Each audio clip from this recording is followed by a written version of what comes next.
Drafting the Magic features the thoughts and opinions expressed by Christian Ilton, Eric Pessolano, and today's guest, and do not in any way reflect the views or opinions of the Walt Disney Company or any of its subsidiaries.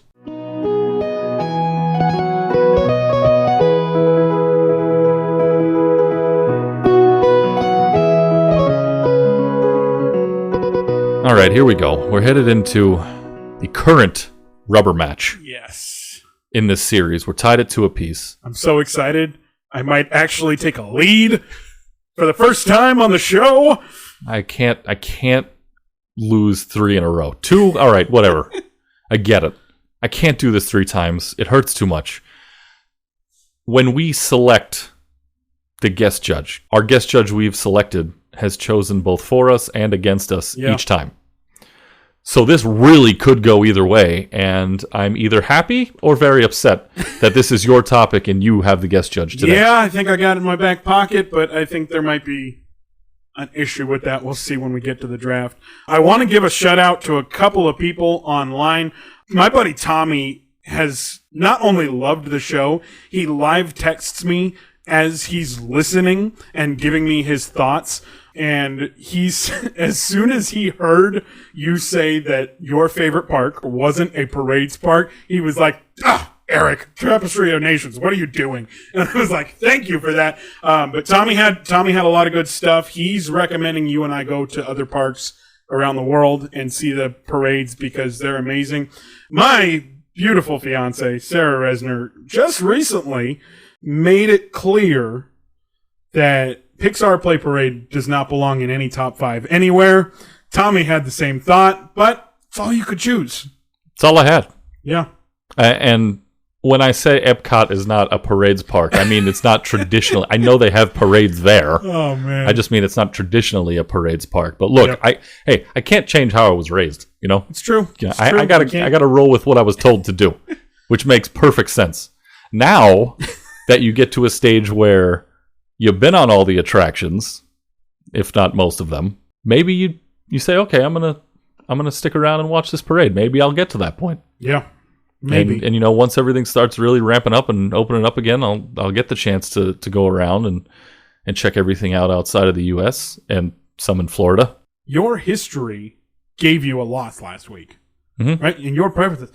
Next time I go to Disney World, I'm going to try to do as much as I've never done as possible, just so I can be eligible to draft them in future episodes. So I learned something. We have inadvertently changed vacations that we take as we know them going forward, because all we're going to do now is think about, I have to go do this so I can use it later. Yeah. It's made vacation much more stressful. Yeah. As everybody knows, in the topic of the day is the title. We're going to Disney's Hollywood Studios today, and we're doing all-time attractions. Now, Disney's Hollywood Studios has been through some changes so far as they don't have any original attractions there anymore. They're all gone. And so I think this will be an interesting topic of debate. I couldn't think of anyone more appropriate to judge our Disney's Hollywood Studios all-time attractions episode than Mr. Dustin Geisler. Dustin, this is going to be a good one. I think, like I said, I don't know anyone that is more qualified than you, whether it be your Hollywood background where you're making movies or your love for the park. I thought you had to be the one that judges this episode. I mean, you know, had you picked anybody else, it would have been like the Chicago Bears picking Mitchell Trubisky. Like, oh, shit. Oh. Like, you know, just putting it out there. I have many Bears fans who are friends. Yeah. And I can't wait till they hear that. I'm going to let them have it. Oh, he's right, by the way.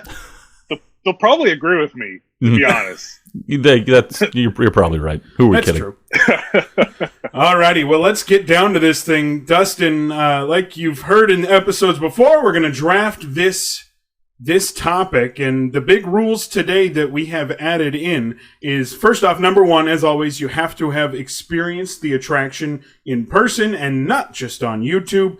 But the other one is that in the first 2 picks, we must choose an opening day attraction and a current attraction. So it kind of evens the board, Eric. Now, normally we would have to go further and clarify and say that if the opening day attraction is still in the park, it doesn't qualify as either or. But since there are no more Unbelievable. that are still standing, we didn't have to clarify that. So a little bit of a quirk there over at Disney's Hollywood Studios, which to me has been the most dynamic theme park that Disney has in the United States, just because of how much turnover and how much controversy there has been surrounding that place. Yeah, no, you're right. There are no more opening attractions. There are opening year attractions that open up 5 to 6 months after the park opened in May of 1989. But yeah, as we stand, all 3 opening day rides and show are no longer there. Well, I mean, to be honest, it's not like 15 different attractions dropped. Like, it's only 3. But yeah, so it's the only park that doesn't have an opening day attraction remaining in the park. Like, thing with Hollywood Studios for me is, that was the era when Michael Eisner came in, wanted to beef up the movies, and it worked for a while. And I think in the long run helped the company big time. But that was the answer to Universal Studios, right? So it was kind of rushed a little bit. That's me being nice. Now it's built up into something that is more of a traditional day-long theme park experience. Correct. Yeah. There was definitely competition with that other park on the other side of I-4. But overall, I think Disney, the Imagineers, created a park that didn't just put you in the movies. It gave the guests an almost hands-on experience of what it takes to create a film, to put on a show. And I think that's something that people definitely took away when visiting that park, was to be like, oh, so that's how they did it. Those are the tricks of the trade.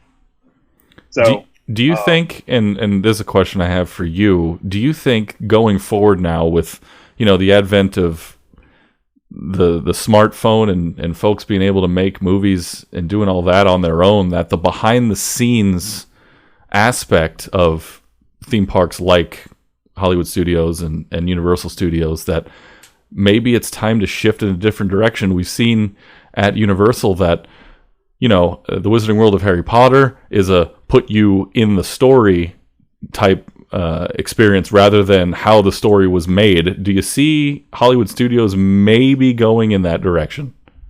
I can tell you that Hollywood Studios is already going in that direction with the inclusion of Star Wars Galaxy's Edge, as well as Toy Story Land, that actually puts you in that world.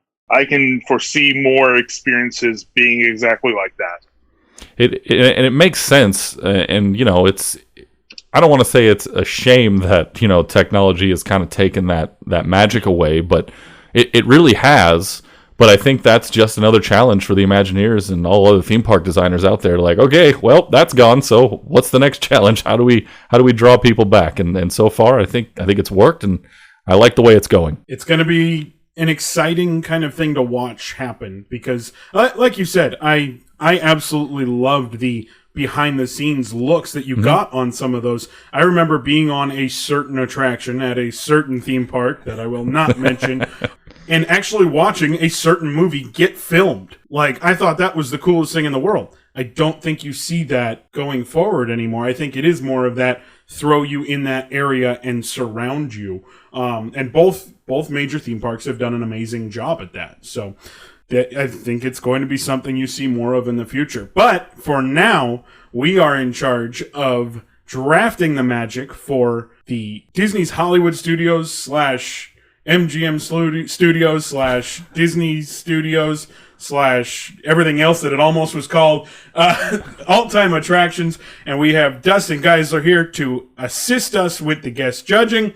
Eric Pesolano, you have the first pick, which I am not happy about this time. But you have the first pick, so let's get this draft started off right. I mean, I think the three of us know what it is. I'm not going to spend too much time on this. Maybe I'll draw it out and just drive the knife in just a little bit further. I'm taking the Great Movie Ride, which just happens to be my favorite Hollywood Studios attraction of all time. This is purely coincidence.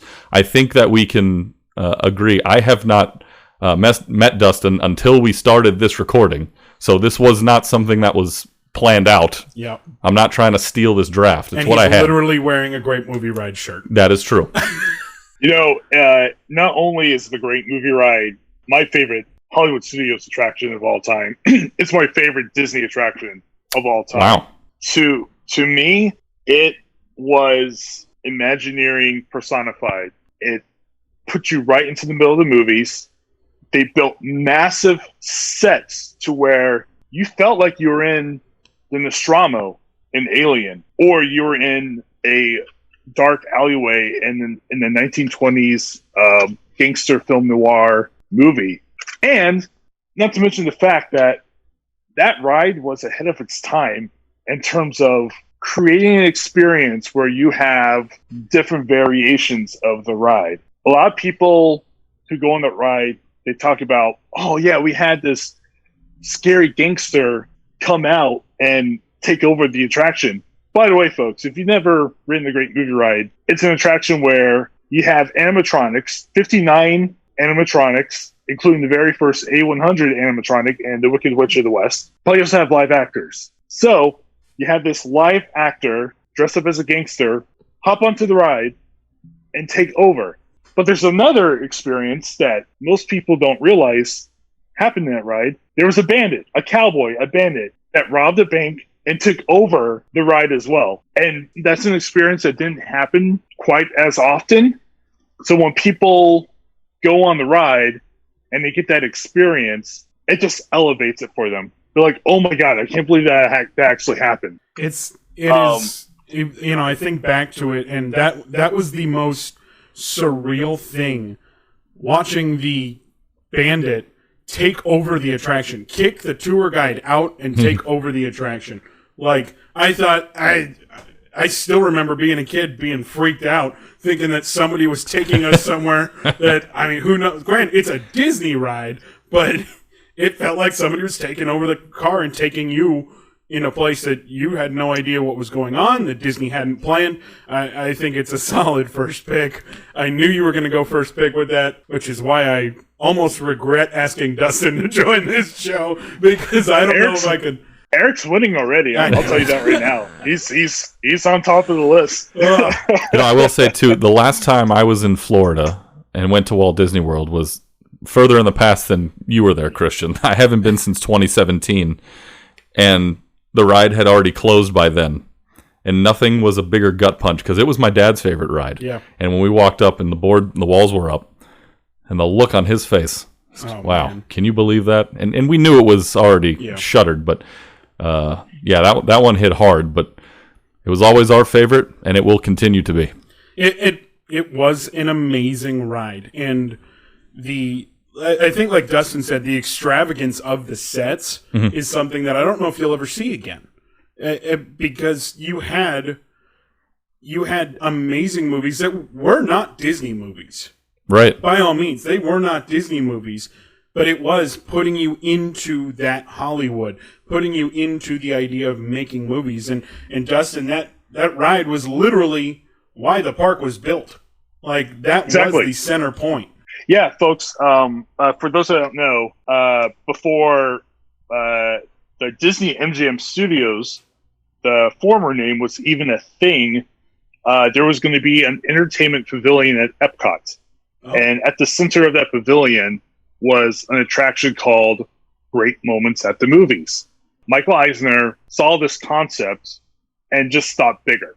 Yeah. He's just like, why don't we take this concept and build a third gate and actually put people behind the scenes to where every day that they come in, there's something going on. There's a movie being filmed, there's a commercial, there's a TV show, there's a new celebrity doing a cavalcade right down Hollywood Boulevard.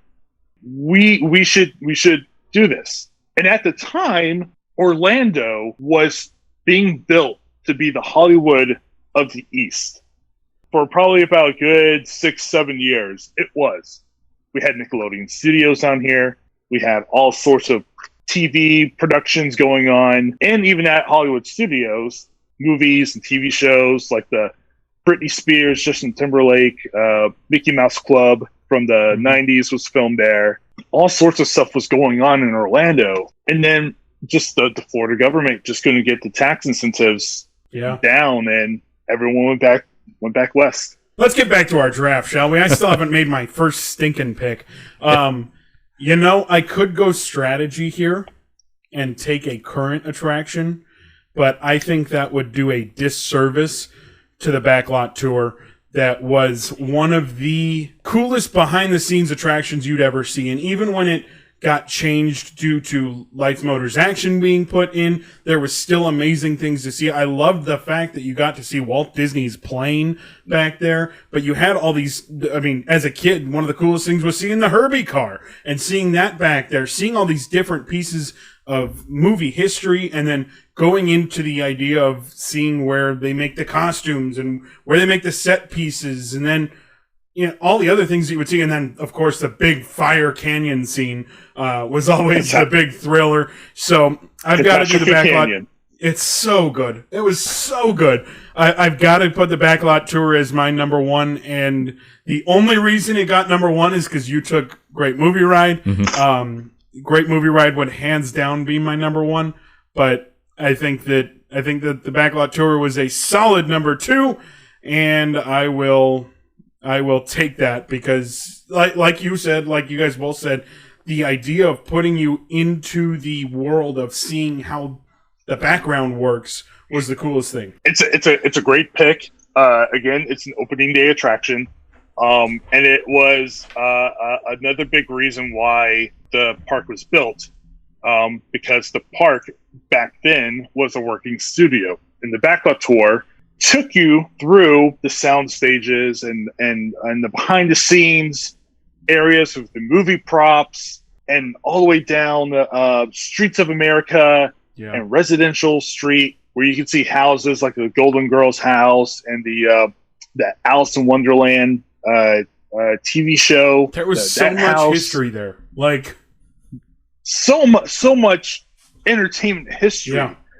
And I remember my very first time going to Disney MGM Studios, and we were on that ride, and we were going down Streets of America, and we saw a Muppets commercial being filmed.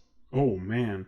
We think it was a commercial because I haven't seen any movie or TV show with what you saw studios. Yeah, with what I saw, but we saw like the Muppeteers just goofing around, like ducking and hiding, and like with Muppets we saw Kermit, we saw Gonzo, and I lost my mind.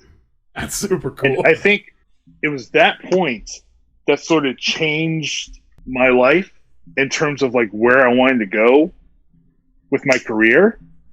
It definitely pushed me to where I am now with TV, film, photography, production. So this park in particular, that ride and the Great Movie Ride, has a lot of special meaning to me. So, so you're saying both picks. You're saying my first pick had at some point a influential change on your life. I'll take it. I know it's not the Great Movie Ride, but I'll take that as a good first pick. Pandering at its finest. I guess you got to listen. You got to do what you got to do to win. Great first two picks. In terms of the history of the park, in terms of strategy, with the confines of the rules that you guys had put down. Yeah. Can't beat it. Eric has the edge, though. I don't know if we explained to the folks at home that we are not doing any live action shows. I think we did forget to mention that. So that is why you're not going to see things like the Indiana Jones stunt show Spectacular. You're not going to see the Voyage of the Little Mermaid on here, the Beauty and the Beast show. You're not going to see any of those. Stay tuned for further episodes of that. I just want to make sure everybody knows that, because I feel like if I was listening to this and I didn't know that rule, I would light the house on fire if Indiana Jones Stunt Show Spectacular or Voyage of the Little Mermaid or any of them didn't get picked. So, Fantasmic? I want to make sure. See, Fantasmic's in a different spot for me. That's a nighttime spectacular I think that's a nighttime spectacular thing. Although, complete sidetrack, but this is super important. The Fantasmic in Walt Disney World is better than the Fantasmic at Disneyland Resort. I said it. Everyone's going to hate me for it, but it's true because A, I get to sit down, and B, I can have a beer in my hand. Those are the only two reasons it's better, but those are the only two things that matter. Anyway, Eric, second pick. All right, then. We'll move on to round two here. I think it's pretty obvious that this is going to be a choice I have to make between two attractions. Yeah. The question is, which one am I going to go with? Yeah. I don't think it's a question, though. Really? I really don't. Well, we'll see what you think. For me, yeah, and this is with all apologies to my friends at Disney California Adventure, I'm taking the Twilight Zone Tower of Terror, which is far and away the better of the two versions between California Adventure and Hollywood Studios. And it's not close. So I'm taking the Twilight Zone Tower of Terror at number 2. Christian, you seem distraught. To be clear, are you saying it's better than the Tower of Terror that was here? That is correct. Or better than Guardians of the Galaxy? Tower of Terror. Okay.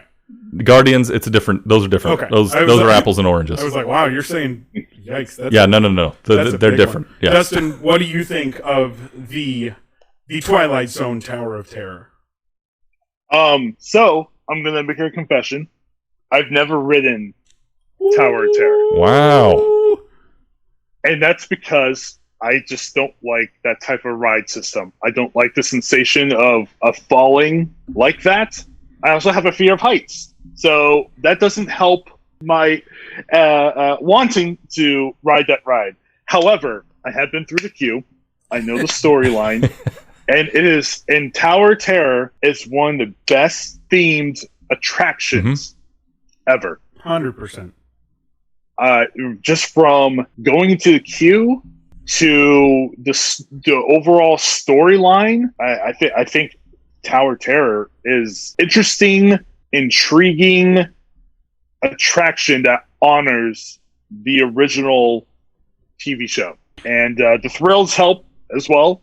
Again, not my type of thrill, but people love it, so I think it's a great pick. Let me put your mind at a little bit of ease to try to get you to go on this thing. Oh my gosh. I too do not like the falling sensation, and I also have a fear of heights. And with Tower of Terror and or Guardians of the Galaxy Mission Breakout, the 4 walls, or I guess, and at parts, the 3 walls surrounding you make you feel much more secure, and you don't feel like you're going up as high. I don't know if that'll help you. Maybe it will. Probably not. No? All right. Well, I tried. Oh my gosh. Well, I will say this. I thought you were going Tower of Terror. Okay, good. Tower of Terror, like Dustin said, is one of the best themed attractions you will ever have. The cast members at that attraction are in a different world.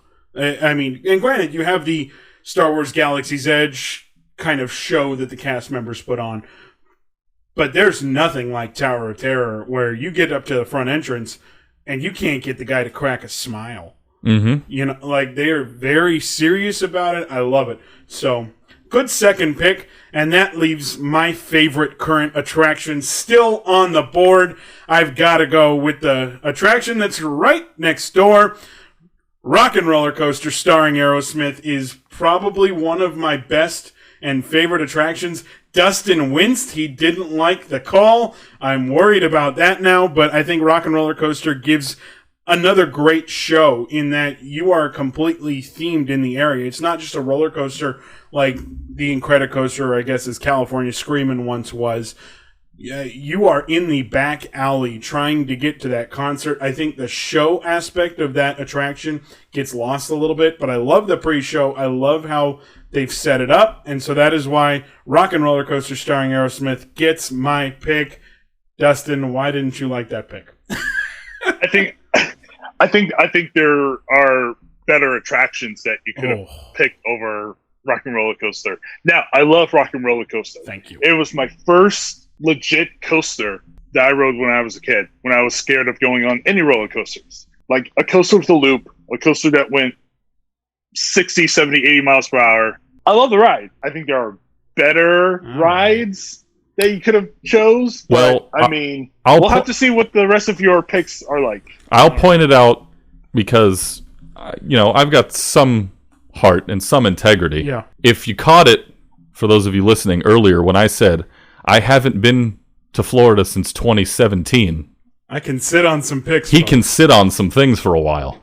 So he's got to try to take everything away from me that he can in the meantime. Yeah. But Rock and Roller Coaster is a fantastic ride. It really engages you in the storyline, especially the pre-show where you're watching Aerosmith after a live recording session and they have to get to the concert, and all of a sudden, Steven Tyler's like, hey, why don't we get them all VIP passes? And then you race off into the super stretch limo and get to the concert as fast as you can. It's a fantastic ride. I don't know if I would have picked it this high. That hurts. I will say this. Another thing that I love about it is the history of the microphones that you see in that one, the one scene. I love the instruments that they've set up. Kind of look like they did just get done with the studio recording, and all their instruments are sitting there. I think it's a very good show immersion for a ride that I don't think gets enough credit for that. So yeah, that's my second pick. We are officially through round 2. We're almost halfway home. Eric Pesolano, your round 3 pick. This one, for me, brings out the competitive spirit that I hold deep inside. And his mouth is dropping. I can't believe it. This one is, in the history of Disney's Hollywood Studios, is the most popular and most ridden attraction in its history.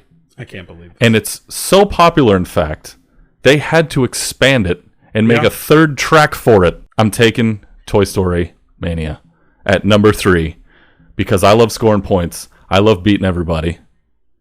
And now, when I go to Florida, there's always a thing about riding attractions that are duplicates of what we have here in California, right? A lot of the times my family might skip it because we know exactly what it is. Obviously, there's duplicate attractions such as, like Haunted Mansion, Thunder Mountain, which are not identical to what we have out here, whereas Toy Story Mania, for the most part, is identical. We went on it one time, making me eligible to pick it. Oh my gosh. My aunt wanted to ride it. It's her favorite. She doesn't come out here very often.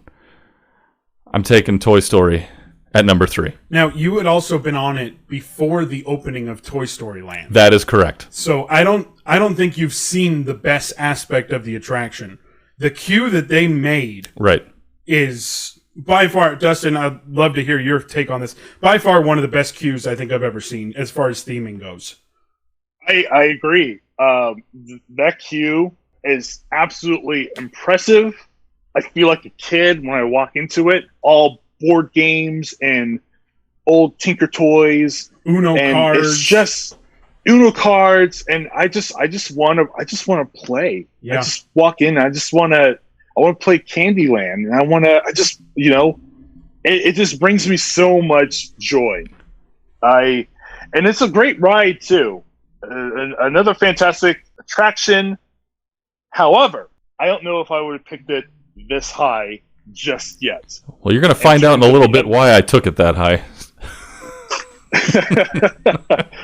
I'm curious as to why you picked it this high with some of the other attractions that we have at Hollywood Studios. Well, let me break it down for you. I have not been on a whole lot of attractions all time at Hollywood Studios. This is 2 episodes in a row where you have lacked going on things or seeing things, and it is biting you in the butt. Yep. This is why I spend, or it's killing me now, but I just spend way too much time at Epcot. Yeah. This is what happens. No parades there. I understand. Oh my god. So this is why you're going to start seeing some things, and here are some things that may cost me this in the end. I'm just hoping Great Movie Ride pushes it up high enough to still get this victory. Knowing Dustin, it still might push it high enough. So we'll see. I may not even get to 5 picks. We're about to find out. I think you will. But for my third pick, I am going to go with an attraction that is currently no longer there. So it fits in it was there at one point, now it's not, but it wasn't there at the beginning. But it was something that I had, I guess, never seen at the time when I went on it. And I thought that it was just a really cool concept of having an attraction where you didn't see much.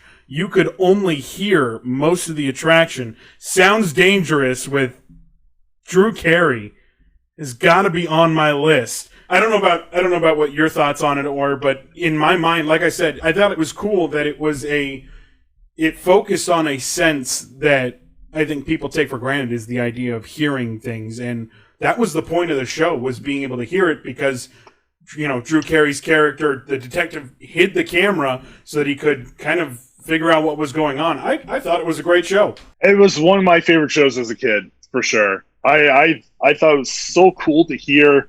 Like, back then, it was like this spatial, like, audio. You could hear something going on, like, right behind you, but also hearing something right in front of you, completely in the dark. I enjoyed it. And the other thing that I thought was really cool about it was at the very beginning, it was like, if you're not hearing this in your left ear and you're hearing it in your right ear, you need to switch it around. And I thought the technology of having a left and right headphone at the time was the coolest thing in the world. And now it's the most regular thing in the world. It's almost too regular. But, yeah. You know, did you ever see that show? I did. Okay. I did, so I was eligible to select it. I thought this was wildly underappreciated when it was there. I enjoyed it. There were a lot of... I looked at a lot of people when we would walk out of the theater, and a lot of them, and the comments that were being made, y'all don't appreciate what you have. That's all I'm saying. And now it's gone, and we can say that we saw it, and they can grovel about it later. They probably don't even remember it. But I loved it. I thought, like you said, and both of you said, the concept of just the spatial awareness, and you actually learned a lot about yourself when you were in there, because you figured out how good your hearing was and how good your senses were. So I enjoyed it. I think it was wildly underappreciated, and I think it's a good pick. Thank you. I only have 2 more things I'm eligible to select. Oh my gosh. I don't think you're going to take either one. Well, one of them you can't take, because I'm going to take it right now, but I don't think you're going to take the other one either. This one holds a small place in my heart. As you know, I originally started my career at Disney and attractions when I worked there many, many moons ago. Many moons? Huh? Yeah, do you see what I did there? Like many Endor moons? Yep, there it is. Now, I'm going to take Star Tours, the original Star Tours, not the current Star Tours. There's a couple reasons for that. One, of course, that's the one that I got to work on. And secondly, because that's the better one. Also because it's the better one. Right before they converted over to the Adventures Continue, I remember riding it and knowing that the change was coming. Yeah. And thinking, wow, this is never going to be here again. And their queue, much superior to what we have here in California, of course, going through the forest. As most queues are. Yeah, right? They have more room. So I think Star Tours, for me, special place, was able to operate it. And not a huge fan of motion simulators, but this one did it for me once I got to be around it a lot. And glad I got to ride it one last time before it got converted over. So the original Star Tours at Hollywood Studios is my number 4. That's a great pick. A pick that I think should have been bumped a little bit higher for both of you guys. Oh, I got a value pick in. I love it. That ride, I think, changed how we approach our attractions. It was an IP. It was thrilling, something that was relatable at its current time, and obviously it has a legacy. The original version has a legacy and is still beloved today. The fact that you rode this ship with a first-time captain and you go on this crazy adventure through meteor rocks and crashing into TIE fighters was just awesome. It was so unique. The version that's out here in Florida originally was you were on the set of Return of the Jedi, Mm-hmm. So when you walk up to the attraction, you walk up to a giant AT-AT. And back then, before they built the Jedi Training Academy show underneath the AT-AT, it used to shoot water at you. Yep. So as a kid, I always sit in front of it, wave my hands, and man. try to get shot by an AT-AT. Especially out there. You need it. Yeah. Yeah. Dude. And then walking to the queue, you walk through the Ewok village, and you can hear all the noises. You can hear the little yip yips and everything. Yeah, man. It was such a cool way to just enter a ride. Yeah, I think that was, again, we didn't go on the rides that were already in Disneyland. Why would I waste my time going on a ride in Walt Disney World if I could do the same thing here? Which, granted, the ride itself is the exact same thing, right? Mm-hmm. It's the exact same synopsis, even when it was the older one, now the newer one. There is no comparison with a queue. I mean, you walk through there, you are taken into a different world. And so it was so good. I mean, it still is so good. But it is not the best way to really get immersed into a Star Wars world. And there we go. I am so happy I can take this because while you have been on the version in California, you have not been on the version in Walt Disney World. Star Wars Rise of the Resistance is probably the greatest attraction Disney's ever built when it comes to show. You are completely immersed, even from the beginning when you are queuing up for the attraction.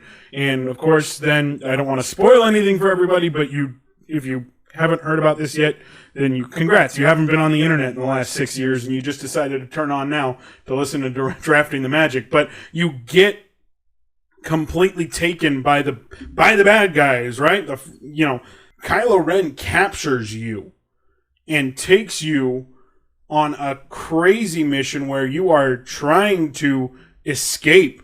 And I think it's one of the best attractions Disney's ever built. It's not the thrill attraction that I think a lot of people wanted it to be, but what comes over you as you're on the attraction is an even better thrill than it could be, I think, Dustin. I agree. It's one of the best rides I've ever been on.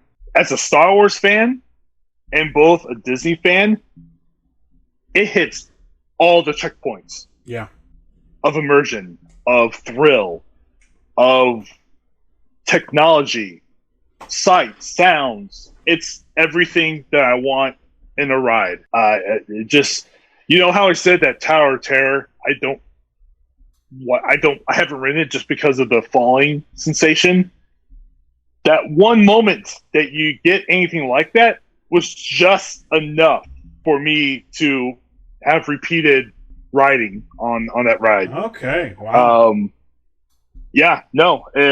And the unique thing about this ride is once you first step into the queue, you're automatically into the story. You're already immersed into what's going on. And you jump from the queue to a pre-show to riding a ship to going to another queue. Yeah. And then and interacting with all of the First Order cast members. Yeah. There's nothing like into another pre-show. It's and amazing. then onto a ride. It's the biggest attraction that we've ever built. Yeah. And it's just jaw-dropping. I think the big point behind what you just said about the queue is that they knew how popular it was going to be. How do you entertain everyone for as long as they're probably going to have to wait, even after their boarding group was called, right? First of all, you're looking at all these different ways they had to become innovative to make this work well. Technical difficulties aside, right? Nothing like this has ever been built.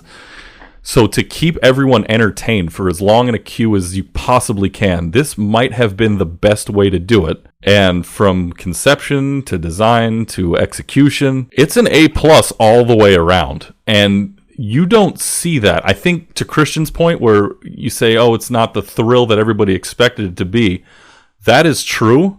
And somehow, I remember when I got off of it for the first time and expecting it to be as thrilling as maybe you thought it would be. It's like I didn't even care. Yeah. Like you weren't disappointed at all that it wasn't all that high octane as you as you was expected. So kudos to you for being able to grab it at 4 because I haven't been out there since they opened yet. Yep. and the animatronics are just incredible. Mm-hmm. Yeah. That one Kylo Ren animatronic, and I'm not going to spoil it for people that haven't ridden it, which is amazing.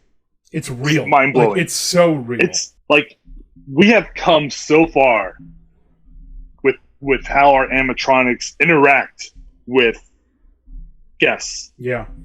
Not just being there for show. They interact with guests. They're right in your face, and they're lifelike. It's truly amazing what the Imagineers have come up with. And to be able to take in real world scenarios and understanding that, hey, these things could break.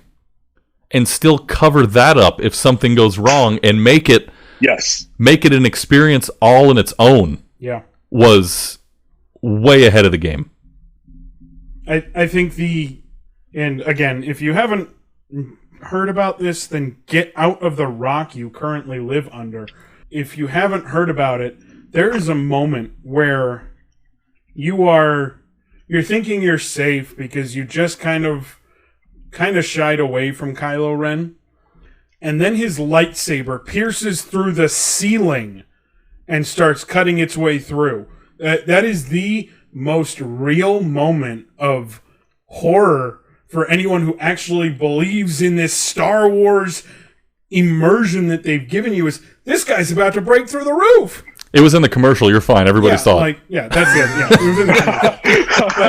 but that moment is unparalleled, I think, in anything. Really, it's such a intense moment. That's why Star Wars Rise of the Resistance somehow gets to all the way to number 4. It's because Eric hasn't been on it yet. So that's my number 4. And now let's move to the final round.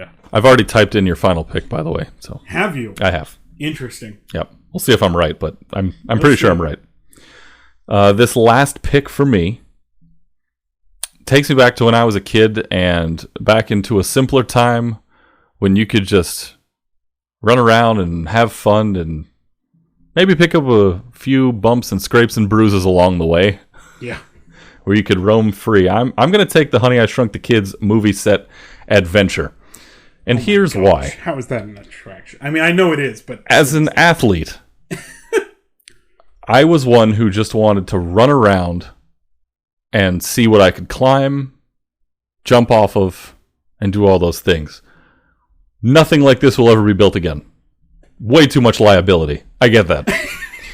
100%. You know? But I still loved it. And you could, it gives parents, it gave parents a second to just let the kids go run around. That way by 6 o'clock when we go have dinner, they'll be tired. And in that Florida heat, let the kids burn off some steam, run around. And also, more importantly, it was the last one I was eligible to select. So I'm taking that as my 5th and final pick. You never saw Muppet Vision out in Florida? I liked it better than Muppet Vision. Oh, all right then. Yeah. Are you still? But you're not. Also, you should have kept that to yourself. Also, there's a lot I should have kept to myself over the last 2 episodes. I'll tell you that right now. But I actually cannot remember if I've seen it in Florida or not. For being honest, I may have, but I wasn't sure. And again, integrity #1. Yep. I left it off. Also, I love running around play sets like that and literally destroying my ankles. I did it at the Redwood Creek Challenge Trail at Disney California Adventure at the age of 20. So way safer than Honey, I Shrunk the Kids. And it's yes. I still found a way to destroy my ankles, but definitely way safer. So anyway, that's my 5th and final pick, and I'm hoping I went top heavy and I'm able to steal this away from you because I know what you're going with your last pick. I don't think you do. I am split Oh, So hard. wow. Between two current attractions, probably the two newest attractions. I am completely split between Mickey and Minnie's Runaway Railway and Slinky Dog Dash. I think both attractions are so good at what they do. I'm not looking at Dustin so that I can't see his reaction to either. Oh my gosh. People at home, don't get mad at me. I am going with Mickey and Minnie's Runaway Railway as my number 5 pick.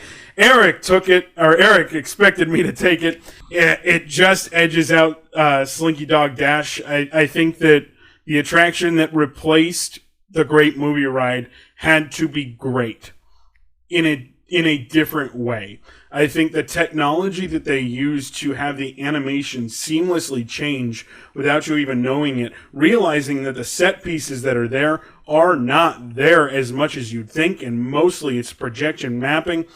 I think that Mickey and Minnie Runaway Railway is a great pick. I'm worried that might have sunk me because it took the Great Movie Ride away, and that's Dustin's favorite thing on the planet. But Dustin, I know you've been on it. I know Eric hasn't been on the ride. It's going to be a little bit delayed getting here to Disneyland Resort, but what are your thoughts on Mickey and Minnie's Runaway Railway? It's a visually amazing ride. Yeah. It pushes that 3D projection mapping to a whole new level. Yeah.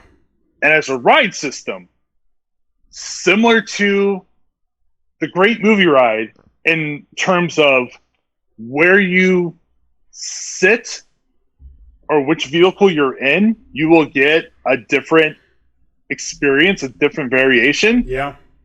Every vehicle in the Runaway Railway will have a different experience. There will be a different animation. There'll be a different scene happening, a different effect. So you could be in the front vehicle and see one thing, but if you ride all the way in the back, you'll see something else. Yeah. I think the scene where Daisy has you dance is especially really cool. I think, like you said, the cars are interchangeable. It's much like Luigi's Rollickin' Roadsters here at the Disneyland Resort, where if you get in one car, if you start in another place, it's a different ride. Same concept, it does the exact same thing, but it is technically a different experience. And I think that Mickey and Minnie's Runaway Railway does an amazing job at that. Everything looks fine. It seems like a nice stroll through the park, and then Goofy gets dislodged and everything runs amok from then. So that is why, with my final pick, I am going Mickey and Minnie's Runaway Railway. It just edges out Slinky Dog Dash, which I think is exactly what that park needed as a less high-octane roller coaster than Rock and Roller Coaster, because let's be honest, if you are not a roller coaster person, you can't get on Rock and Roller Coaster starring Aerosmith. You will be upset for the rest of the day. You can go on Slinky Dog Dash, I think, and still be all right. You might still have your stomach turning a little bit, but it's not going to be something that messes up your entire day. I'll say this: it's a lot more fun than it looks. Yeah, it really is. It's a lot more thrilling than it looks. It looks like a kiddie coaster, right? Yeah, it does. Because you have the Slinky Dog car and Toy Story, and even the track layout design. Even the track layout gives you that idea of Gadget's Go Coaster here at the Disneyland Resort, Goofy's Barnstormer out in Walt Disney World. But once you get on the ride, it is not that. It's not. I'd say it's on the level of Big Thunder Mountain. Wow, that's some high praise there. That's a bold statement. Yeah, I absolutely love that attraction. Yeah, it was a close sixth for me. I had it as your sixth. Oh, did you really? First alternate right there. All right, there you go. Yeah. All right, Dustin, before we get to the judging, we ask everybody every single time, is there anything we missed that's not on our list that you would have had on your top 5? Yeah. Oh, boy. Muppets 3D Vision. Oh, man. 100%. Oh, man. That is a staple. That is a staple of Disney's Hollywood Studios. It's such a good attraction. it's such a yes, and I never actually been to the one at Disney California Adventure before it closed. As I say, yeah, now you never will. Never, yeah. But I will say that the front entrance to that one pales in comparison to the one that we have out here. Yeah. With the courtyard, with the Miss Piggy fountain, and the queue.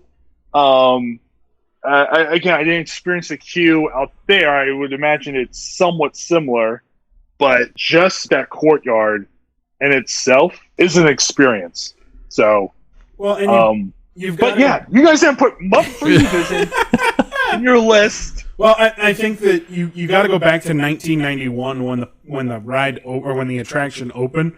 The concept of 3D back then is a lot different than it is now, and I think anybody who going on the attraction now be like, "This is cheesy." 3D gags that that Fozzie does. That was amazing technology when it was first implemented. Yeah, no, and I love that it pokes fun at the concept of 3D. Yeah. In the most Muppet way possible. It really does. And it's still charming to today. It's such a charming attraction. Again, like I said, it's a staple of the park. And that's why I am mad that you two didn't even put it in either of your lists. We're both going to walk out of here with a loss today, I think. Yeah, especially because at the very end, there's a tribute to all countries, but mostly America. America. One of the greatest lines in any Disney attraction. Yep, is one of the most memorable lines of all of them. All right, well, we didn't choose that. And let's recap for everybody at home. My picks in order: The Great Movie Ride, The Twilight Zone Tower of Terror, Toy Story Mania, the original Star Tours, and the Honey I Shrunk the Kids movie set adventure. My ankle hurts just saying that. Christian's picks: Studio Backlot Tour at number 1, Rock and Roller Coaster at 2, Sounds Dangerous with Drew Carey at 3, Star Wars Rise of the Resistance at 4, Mickey and Minnie's Runaway Railway, the value pick, at number 5. Yeah. Dustin, it's all in your hands, my friend. Oh, man. Guys, let me just say this. Uh-oh. When Eric said that he was only probably going to be picking 4, I thought Christian was going to run away with this. Oh, man. But then he was like, "Oh, I'm going to pick the Great Movie Ride." And then he got Tower Terror. But you also threw in, Christian, Sounds Dangerous. Yeah. I did not expect you to pick that at all. Both of you ended up with 5 picks. And both of us didn't choose Muppet Vision 3D. So... Yeah. I'm not gonna lie. Yeah, that's. I would have. The suspense, man. Each of you has a selection on your list where I would have replaced it with Muppet 3D Vision. So, interesting.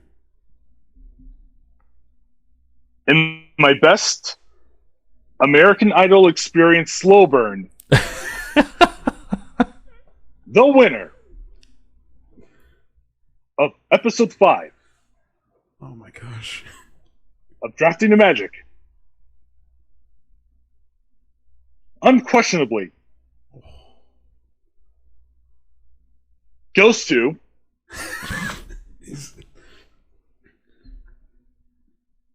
Eric. Yes. Back over 500. Let's go. Oh, and that makes me mad. Eric had to me the stronger picks. He had the picks that to me were the staples of Hollywood studios. He had the ones that I would go to right away, without question. My heart. This burns a little bit. Christian, you're my boy. You're my boy.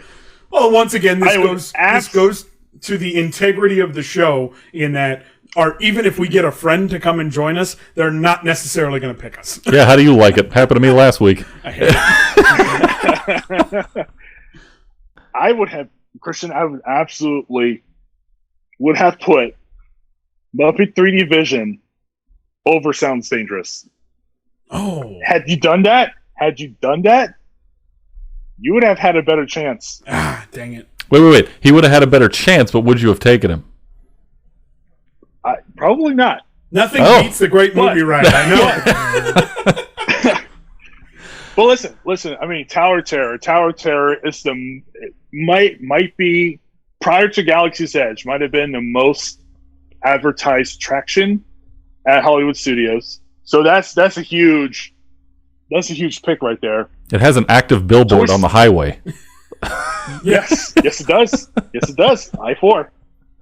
Toy Story Mania, for a solid, I'd say 5-6 years, was the most popular attraction at that park. Mm-hmm. Opening day in the morning, for a very long time, there was this giant line that went past security bag check. Wow. And that was just for getting a fast pass. And those fast passes went out quick. Well, now I'm not happy, but I understand. I get it. I know that nothing would have beat the Great Movie Ride anyway, so that's kind of the consolation I know, is that it didn't matter what I pick. I could have picked Tower Terror, Rock and Roller Coaster. I could have picked all your favorites, but if Great Movie Ride wasn't on the list, it wasn't going to happen. So Eric gets the luck of the draw on the fact that you took Great Movie Ride, and I am going to be sad for a week because my friend betrayed me. And well, the great part for me too was when we sat down. We don't hide who the guest judge is going to be from each other. We just don't really talk about it. We just do our best to try to get somebody to be on the show. You didn't tell me who it was. I didn't know that Dustin was such a big fan of the Great Movie Ride until we sat down and I put the headset on. And then I looked at my list and went, oh, I feel good about this. Even though I don't have a whole lot I can pick from, and hopefully I get to 5 selections, it got the job done, and I'm back on the winning side of things. My losing streak has come to a close, and thank you, Dustin, for that. So let me ask you this. Had I not worn this Great Movie Ride shirt, would that have been your first pick? Yeah, and I had it at number 1, and I had no plans of changing it because I knew if we had the rules in place today that I had to take an opening day attraction within the first 2 picks. I knew if I didn't take it at 1, he was going to. Yeah. So I had to get it out of the way right out of the gate. In fact, Good strategy. A little backgrounds of the show, folks. Since we're talking about the backlot and all that kind of stuff, when I texted Eric and said, "Hey, here's what our topic's going to be all time," he said, "All time, so Great Movie Ride can be picked." I did say that. I was like, yeah, I can, and I lost already. Just a fortunate happenstance for good old me trying to snap a losing streak. Yeah. Well, Dustin, thank you so much for joining us for our 5th show of Drafting the Magic. You chose Eric as the winner, so he now leads the ultimate competition 3-2. But we thank you, sir. We thank you for your insight, and hopefully you can join us again sometime. I would love to. I think this is a fantastic idea. And like you mentioned in your first episode, like this is something for your friends or just for Disney fans in general to sort of escape like what's going on in the world and just sort of remember the magic.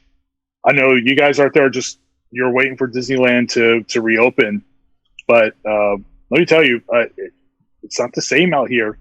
We're open, and it's just not the same of how things are. So let's hope that this pandemic goes away. Ending. We hope it ends soon, and that way we can have the fireworks and shows and parades and just run at 110% again.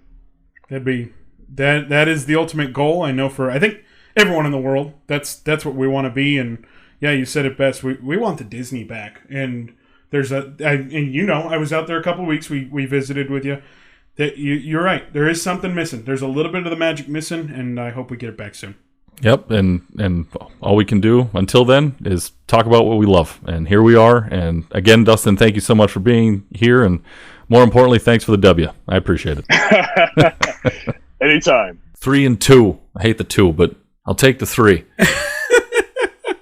I'm serious. I lucked out. I didn't know he was a great movie ride guy. He's such a great movie ride We guy. turned the Zoom call on to, this is all a podcast and audio only, but we turned the Zoom call on so we can see our guest judge and talk to them. And as soon as I saw he had the great movie ride shirt on, started feeling pretty good about myself. Yeah, I'm not happy about it. I think Hollywood Studios was an interesting one to go with because there are not a lot of options. Mm-mm. I mean, and especially for the whole, you have to have an opening day attraction.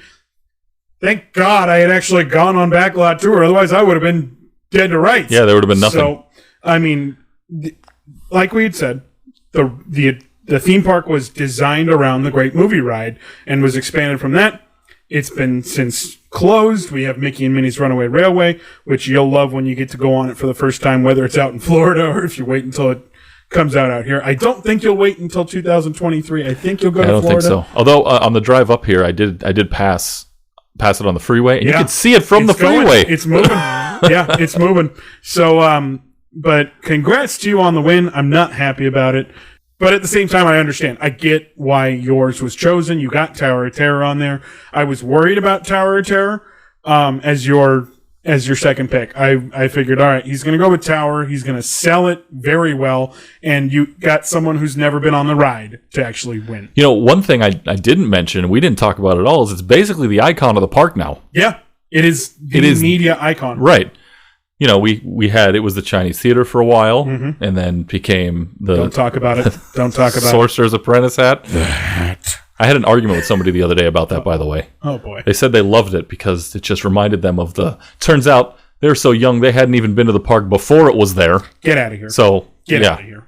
And I'm sure he'll listen to this and know exactly who I'm talking about, but I won't say any names. Yeah. But, yeah, it's the icon of the park now, and for him not to have been on it, still acknowledge how great an attraction it is. When he first said, I've never been on it, I said, okay, well, so much for the great movie ride. That's it. I already knew my last 2 picks weren't going to be great. Yeah. I love them both. I didn't think they were going to be enough to get the job done. And ironically enough, he didn't even mention them when he was deciding a winner. He just talked about my top 3. So I got away with one. I'll take it. I had to escape a victory. A couple of decision calls in our last 2 episodes. This one came down to it also.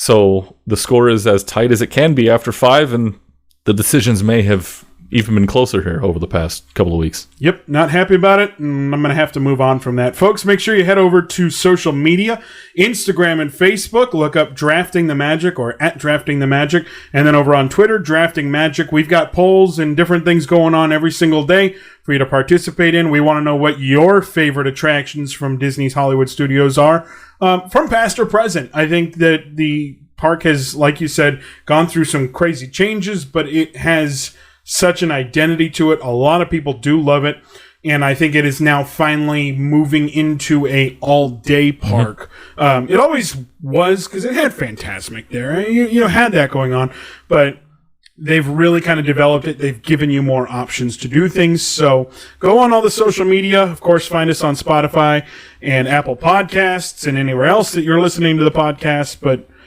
yeah, I'm down now again. I still have never been winning in this whole thing. I'm glad you're disappointed. I just don't like seeing you down like this. Yes, you do. You liar. Did I not sell that in my voice? No, you didn't sell it. I know at all. I'm very monotone, but I tried to have some sympathy in there. Yep. Give me that dub. Your friend gave me a win last week, and now my friend gives you a week this week. We'll see what our next topic is. Do you think, by the way, that that's part of our judge's mindset? No. Like, I just want to make sure I don't give it to my buddy? I don't think so. Especially not with Dustin. You won as soon as you said great movie, right? like, you won as soon as that happened. But yeah, folks, go find us on all the accounts. Like us, subscribe to us, follow us. Rate and review on Apple Podcasts. Yeah, and comment. Give us the comments. Let us know what you liked. Let us know what you didn't like. And you might even be featured on a future episode as a either talking point or maybe even as a guest. So comment through. And next week, Eric, I'm coming for revenge. I've got to even the scoreboard again. We'll see what you can do. I think I've got a topic in mind that might be a difficult one to select from. So we'll see. All right. You've piqued my interest. You've piqued the listeners' interest. And we will figure that out next week. We're coming back west. Oh, boy.